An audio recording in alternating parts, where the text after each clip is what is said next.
ఆరూరి రమేష్ ఉన్నారు, మాట్లాడదాం. బీఆర్ఎస్ లో ఎందుకు మళ్ళీ రిటర్న్ ఎందుకు వస్తా ఉన్నారు ఆరూరి రమేష్ గారు? ఏం జరిగింది? అప్పుడు ఎందుకు వదిలేరు, ఎందుకు వస్తారు? కొందరి వ్యక్తుల వల్ల, కొందరి కుట్ర వల్ల బీఆర్ఎస్ను వీడి బీజేపీలో చేరడం జరిగింది.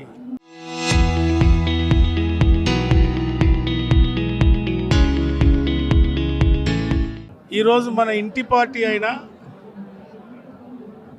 బీఆర్ఎస్లో చేరాలి, మరి కుట్రలు కుతంత్రాలు చేసిన దుర్మార్గులు బయటికి పోయిండ్లు.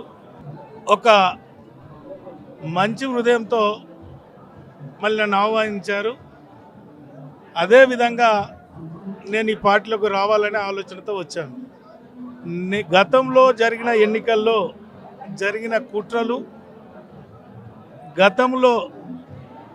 గతంలో ఆ జిల్లాకు ఒక శనిలాగా మరి ఒక మంత్రిగా ఉండి గతంలో మరి అందరినీ కూడా ఇబ్బంది పెట్టి మరి ఏ విధంగా దళితులు బురద జల్లుడే తెలుసు, బురద జల్లి కడుక్కోమని వదిలిపెట్టే ఎవరా శని, ఎవరా జిల్లా? కడియం శ్రీహరి. ఏమి ఇబ్బంది పెట్టారు మీకు అప్పుడు ఉండవు నిజంగా?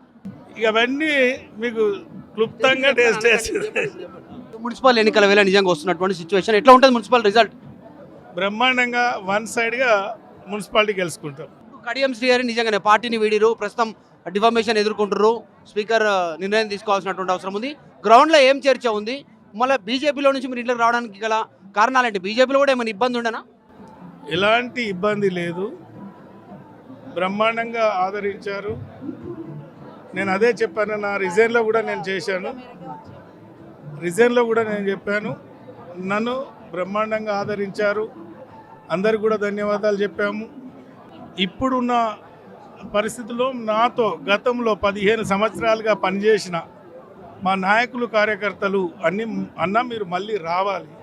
మీరు అప్రోచ్ అయ్యారా పార్టీని? పార్టీ మిమ్మల్ని అప్రోచ్ అయింది? ఎందుకంటే నెల రోజుల క్రితమే RTV already Aruri Ramesh party మళ్ళీ బీఆర్ఎస్లోకి వస్తున్నారని వార్త చెప్పింది. ఆర్టీవీ మొదట నెల క్రిందనే చెప్పింది. అంటే చాలా సందర్భంలో ఏబిఎన్ ఇన్సైడ్, ఎన్టీవీ ఇన్సైడ్ కావచ్చు, ఏబిఎన్ కావచ్చు, ఆర్టీవీ కావచ్చు, మరి ఖచ్చితంగా మళ్ళా ఆరూరి సొంత గూటికి వస్తారని చాలా కథనాలు కూడా వచ్చాయి.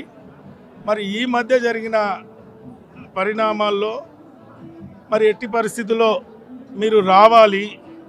మరి మొన్న జరిగిన సర్పంచ్ ఎన్నికలు కావచ్చు, ఈ రేపటి మున్సిపల్ ఎన్నికలు కావచ్చు, రాబోయే లోకల్ బాడీస్ కావచ్చు, గతంలో మీతో మేము పనిచేసాం, మీకోసం పనిచేసాం, మీరు మా కోసం రావాలని మా కార్యకర్తల మేరకే ఇక్కడ రావడం జరిగింది.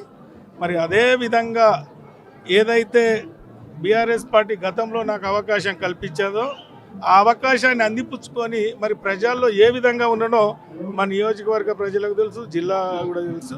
మరి అందుకని ఆ నియోజకవర్గ ప్రజలు కూడా ఈరోజు రమేష్ అన్న రావాలి, మళ్ళీ పార్టీలో ఉండాలి, మాకు అందుబాటులో ఉండాలని కోరుకోవడం, అధిష్టానం ఆహ్వానించడం, దాన్ని అందుకొని ఈరోజు పార్టీలో. కేటీఆర్ ఫోన్లో ఏమన్నారు? కేసీఆర్ను కలుస్తారా? జాయినింగ్ తర్వాత అధినేతను అందరినీ కలుసుడే కదా. కేటీఆర్ ఏమన్నారు? గతంలో మీకున్న గౌరవం మీకుంటుంది, మళ్ళీ రావాలని మాట్లాడు.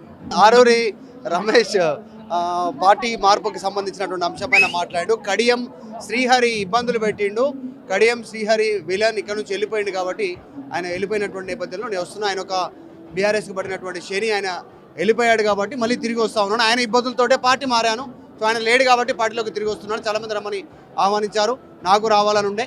కేటీఆర్తో మాట్లాడాను, మీకు ఉండేటువంటి గౌరవం మీకు ఉంటుందని చెప్తున్నారు. జాయినింగ్ తర్వాత 2 రోజుల్లో కేసీఆర్ని కలవనున్నారు. ఆరూరి రమేష్ కొంతమంది ముఖ్య నాయకులతో కలిసి ఆయన ఫామ్ హౌస్కి వెళ్ళి కలవనున్నారు. వీడియో జర్నలిస్ట్ జాఫర్తో మధు మల్కేడ్కర్, హైదరాబాద్. చరిత్ర సృష్టించినోడు ఇప్పుడు ఆ చరిత్రని తిరగరాయబోతున్నాడు. అబద్ధాల గోడల్ని బద్దల కొట్టి నిజాలను రాగా మీ ముందుంచబోతున్నాడు. నిజమైన వార్తల కోసం వెంటనే డౌన్లోడ్ చేసుకోండి రా యాప్ని.